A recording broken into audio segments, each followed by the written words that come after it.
Bafethu, akekho umuntu ozonda i-interview njengoGabza Small. Yabo la phezulu nje ubaleka ini? Ubaleka ukwenza i-interview yangithono yano release. Yebo.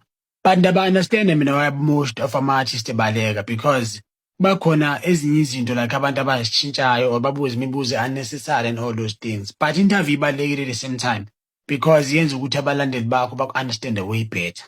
Uyayibona lento leyo. So izinto ezibalekile nje kakhulu lezo bafethu. But into engayitsho mina kuma-upcoming artist, upcoming artist, if ufuna ukuthi ibrand yakho ikhule and yaziwe, ungabalekela ama-interview. And interview mayifika kuwe, ukwazi ukuphendula into emele iphendule, into angamela ngiyiphendule iphesini nalo ngayiphendule, umtshele nje straight abaleke ngiyiphendule ke le. You understand that way is going to build your brand. Abantu bakwazi understand music wakho, bakwazi understand ama-lyrics wakho. But oGabza ke bayabaleka, but banama-reasons wabo bebaleka bona. And maybe abasebenzela lento leyo, we don't know. But you see them basesegimini namanje means abasebenzela. The case is out. Kulman, no, asikhulumi buka.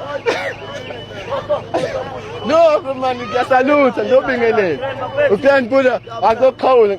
Aw, yaphila buda. So ngiyabona usupendile. Bo, ushama khona. Usangizama Ah, record isimo. Ushama khona lapha. Nachabe mpenda. Bopenda. Asabe ukuthi sizo celebrate 67 minutes of Mandela. So ufuna ukuthini nje kubantu be community nabantu abakusupportayo nje mhlambe buda. Yabona. Ah, kubonga thina buda.